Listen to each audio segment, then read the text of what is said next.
Shakur Stevenson, he comes out and says fans should expect a vintage Shakur when he fights Floyd Schofield this coming February 22nd. And a lot of people are trying to figure out what does he actually mean by vintage. Uh, could it mean he's going to use his style of hit and not get hit? Or is he going to stand there and train with Floyd Schofield? Now, listen, Shakur Stevenson, he adjusts to whatever the fighter is like. He's a fighter that he's a very cautious fighter, and people fault him for that, man. I don't think there's anything wrong with being a cautious fighter, because listen, you got to think about down the line. You have to think about your health.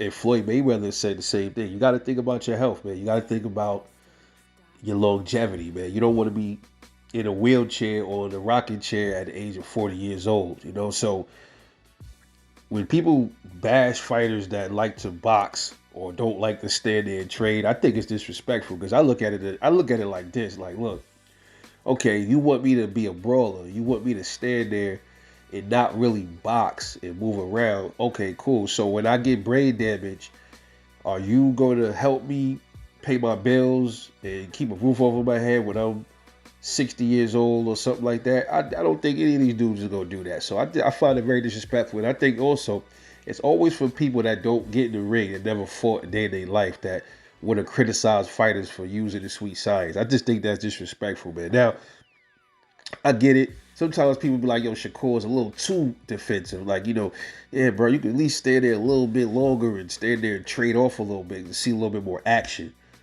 I get that. Sometimes he does do that, though. That's against certain fighters. You got action. And this is what I don't understand when people say Shakur is not a stand there fighter. See, when you do get the action from him, people criticize him. Like when he fought Yoshino or when he fought Yoshino, Oscar Valdez, who else? Some recent fighters. Yoshino, Oscar Valdez, Jamel Herring. People criticize him. Oh, well, yeah, they ain't got no real power. That's why he stood there and fought them.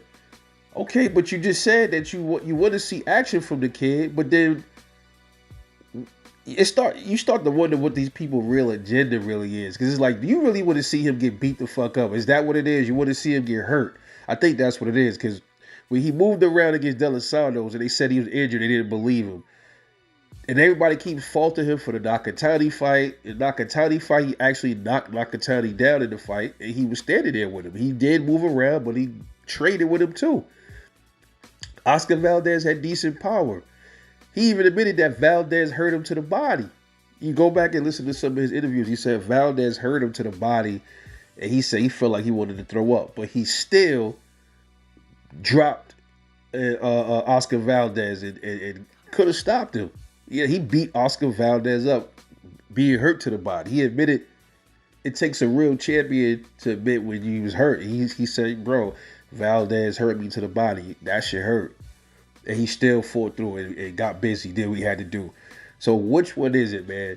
Y'all say the dude don't stand and fight, and that's a lie. He does. He just does it against certain fighters that can't really hurt him, but you can't get mad at him for fighting like that. That's the way he fight. It's just like you walking in the street, right? And you see a car coming. You gonna just stand there and let the Mack truck hit you? Or you gonna get out the fucking way? You gonna get out the way. You're not gonna stand there and let the fucking truck hit you, bro. You go move the fuck out the way. You gotta be a fucking idiot if you're gonna stand there and let the truck fucking hit you, run you over. You know what I mean? Oh, that's a different analogy. Well, take it how you want to take it, man. Find a better analogy for me then, okay? But the reality of it is that's the way he fight. He told you that's how he fight. And he is an exciting fight. I enjoy watching Shakur Stevenson fight. I don't know about the rest of you dudes, but I like the kid. You know what I mean? The De Los Santos fight was a little sour. You know, he claimed it was because of an injury. I got to ride with that. That's what he's telling us. Why can't we believe him? We believe Lobo when he said he was hurt. We believe other fighters when they said he was hurt. So why Shakur got to be a liar? Okay? So a lot of fans is fickle, bro. You can't have it both ways. When he does stand there and trade, you say it's only because the dude don't got no power. But then in the fight where he move around a little too much, oh man, he don't want to stand there and trade. Well, I mean, he's a fucking fighter. He has IQ. He knows better because he's the one in there taking those punches. You ain't. He's in there taking those shots. He knows, okay, well, this dude hurt. He hit a little too hard. All these fighters do it though. Tank do the same thing. Tank even admitted, Ryan Garcia's brother said, yeah, you gonna feel it. He's like, feel what? Tank said, yo, bro, I was nervous. Okay, so why nobody talking about that? Tank said, yo, I was nervous, bro. And in the fight with Ryan Garcia, you saw it. He was moving around, did not want to get hit with none of them shots by Ryan Garcia, which is understandable, bro. He's supposed to do that. So, you know what's funny? Because if Shakur did the same thing, if he fought Ryan Garcia, people would be calling him Shakur a runner. How come nobody would say Tank was running from Ryan Garcia, man? Tank did the same thing Shakur would have did. The same exact thing. That he would have moved around a lot and he would have countered and she would have countered Ryan all night. That's what would have happened if he would have fought Shakur. Shakur would have fought Ryan Garcia. Period. You know, and Devin Haney, he went there with the wrong game plan. You see what happened when you go in there and do something that you not known to do, right? He went in there, tried to knock out Ryan Garcia, trade shots with him, and he is not built like that to do that. That's not his thing. He's not built to stand there and take shots from people. That's not Devin Haney, bro. But he decided to do that, and you saw the outcome. You saw what happened. Now people clouded him for losing. You see what I mean? Now, if Devin would have went in there and boxed Ryan Garcia all night, they would have said Devin was running. But Devin stood there and fought Ryan. Oh, Ryan is better than Devin. He whooped his ass. He got his ass whooped. Yeah, because the fans of Ryan got what they wanted out of the deal. That's why people say that. But I guarantee you, if they didn't get what they wanted from Devin, while Devin standing there letting Ryan punch him, and Devin would have washed him for 12 rounds, then people would have been saying Devin was a chicken. He's a runner. That's just the way this shit go, bro. You can't please everybody, it seems like. But anyway, I suspect Shakur's gonna go in there and mix it up with him. You gonna see Shakur. I think Shakur gonna be more stationary than people think. He's gonna go in there and put the leather to Schofield, bro. I'm telling you, that's what's gonna happen. I said this many times about Floyd Schofield, man. I just don't think he's seasoned enough. He's gonna get picked apart by Shakur, bro. And I'll even go as far as to say he might even get stopped. You know what I'm saying? That's just the way I see it, bro. And Shakur's a big boy, so you gonna see. And his inside game is nasty. Shakur got very underrated inside game too. You gonna see vintage Shakur.